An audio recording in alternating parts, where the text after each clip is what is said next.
आज का ये वीडियो देखने से पहले ही सेव कर ले, क्योंकि हर साल झूठे लोगों को जवाब देने के लिए आपको इस वीडियो की जरूरत पड़ सकती है। और जैसा कि मैं अपने पेज पे ऑलरेडी शेयर कर चुकी हूँ कि बहुत से लोग आपको ये कन्विंस करना चाहते हैं कि क्रिसमस पेगन है और इसे हमें नहीं मनाना चाहिए। तो आइए इन बातों में कितनी सच्चाई है विद फैक्ट्स हम इसको आज देख लेते हैं।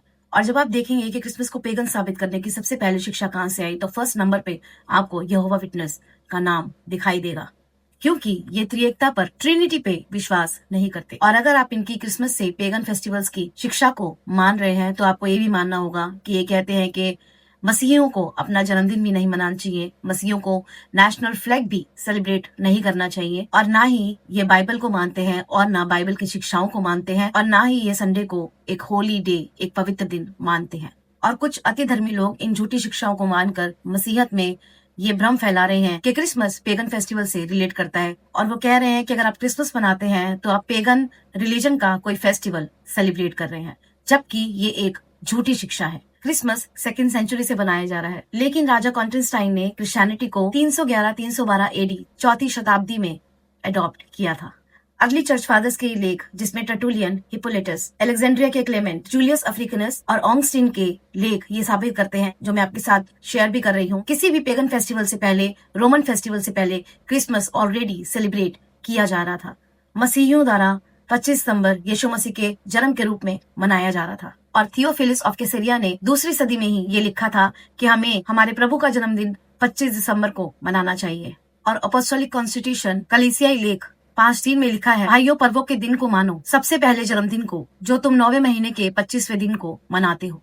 और यहाँ 9वां महीना इसलिए कहा गया है, बेबीलोन की गुलामी से ही हिब्रू कैलेंडर में बहुत से चेंजेस आ गए थे, और हम पहले ही जान चुके हैं कि कॉन्स्टेंटाइन ने 4वीं सदी में मसीहत को एक्सेप्ट किया, और काउंसिल ऑफ नाइसिया 325 एडी में सारे निर्णय लिए गए थे। ये ज्ञानी आपसे कहेंगे कि मसीहियों ने रोमन फेस्टिवल्स को एक्सेप्ट कर लिया था रोमन्स को खुश करने के लिए, और वो क्रिसमस में इसे मिक्स कर मनाने लगे थे, लेकिन ये भी एक झूठी शिक्षा है। रोमन सम्राट ओरेलियन ने सोल इन्विक्टिस को AD 274 में अगस्त से दिसंबर में शिफ्ट किया था बिकॉज ऑफ क्रिश्चियनिटी, क्योंकि मसीहत बहुत ज्यादा ग्रो कर रही थी उसे रोकने के लिए। लेकिन जैसा कि हम ऑलरेडी देख चुके हैं कि मसीही 100 साल पहले से ही 25 दिसंबर को यीशु का जन्म मना रहे थे, और इसको प्रूव करने के लिए हमारे पास 354 ईस्वी का फिलोक्लेन कैलेंडर है। और इस गलत शिक्षा को रॉन्ग प्रूव करने का सोर्स यही है कि यही कैलेंडर 25 दिसंबर को यहूदिया के बैतलहम में यीशु मसीह के जन्म को रिप्रेजेंट करता है। और इससे हमें पता चलता है कि रोमन्स का प्राइमरी सोर्स भी यही बताता है, मसीही पहले से ही 25 दिसंबर को यीशु मसीह के जन्म के रूप में मना रहे थे। और अगर आप अपना कॉमन सेंस लगाएं तो आपको पता लगेगा कि अगर क्रिश्चियंस रोमन फेस्टिवल्स को एक्सेप्ट कर रहे थे तो उनके ऊपर परसिक्यूशन क्यों किया जा रहा था, क्योंकि मसीहियों ने उनके देवताओं को रिजेक्ट कर दिया था, तो उनका ऐसा मानना था उनके देवता इस कारण नाराज हो गए हैं, और इसीलिए उस समय मसीह सताव हुआ था। बाइबल हमें नहीं बताती कि यीशु मसीह का जन्म 25 दिसंबर को हुआ था, लेकिन प्रथम कलीसिया 25 दिसंबर को ही यीशु मसीह के जन्म के रूप में मना रही थी। और क्रिसमस का कनेक्शन तम्मूज से भी जुड़ा जाता है, जिसके बारे में यहेजकेल 8:13-14 में बताया गया है, जबकि तम्मूज के लिए सारे रिचुअल्स, उपवास, विलाप, जो भी कुछ उसके लिए किया जाता था वो जून में किया जाता था, और इसका कोई भी हिस्टोरिकल, कोई भी डॉक्यूमेंट्री प्रूफ नहीं है। और जैसा कि बेबीलोन की गुलामी के बाद यहूदियों का कैलेंडर, हिब्रू कैलेंडर में चेंजेस आए थे, एक महीना का नाम उन्होंने तम्मूज रखा, जो कि जून में आता है, ना कि दिसंबर में। डियर क्रिश्चियंस, बाइबल कहती है सब बातों को परखो। जो कुछ आप सुनते हैं, जो कुछ आप देखते हैं, परमेश्वर से उसकी सच्चाई के बारे में जानना आपके लिए इन दिनों में बहुत जरूरी है। कुलुसियों 2:16 और 17 में बताया गया है कि खाने पीने में और पर्व के विषय में कोई भी तुम्हारा न्याय ना करे, क्योंकि मूल वस्तुएं मसीह की है।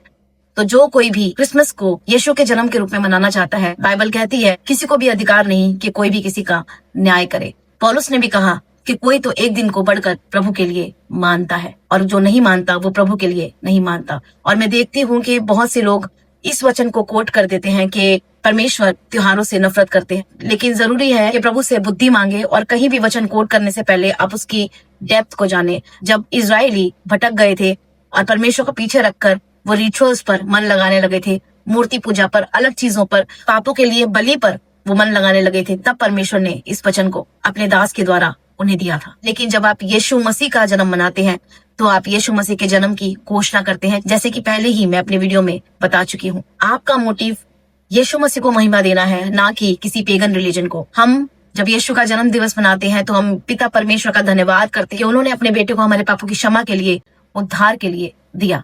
और आपकी जानकारी के लिए मैं बता दूं, आज के समय में जो दिन के नाम है, जो महीनों के नाम है, वो पेगन देवताओं के नाम से दिए गए हैं। लेकिन आज वही ज्ञानी मसीह उन दिनों में अपने घर के बच्चों का, अपने घर के बड़ों का या अपना जन्मदिन तो मना लेंगे, लेकिन जब 25 सितंबर यीशु मसीह के जन्म के मनाने के रूप में दिया गया है, तो उसमें वो हर तरह से वाद विवाद करने के लिए उतर आएंगे। वचन कहता है कि तुम मच्छर को तो छान लेते हो, लेकिन ऊंट को निगल जाते हो। तो अगर आप क्रिसमस मनाते हैं तो आप उसे यीशु के जन्म के रूप में मनाते हैं। आप क्रिसमस नहीं मनाते तो आप प्रभु के लिए नहीं मनाते। क्रिसमस मनाना सबकी अपनी इच्छा है और कोई भी इसका न्याय ना करे। प्रभु आपको आशीष दे, आप सबको जय मसीह की। God bless you all.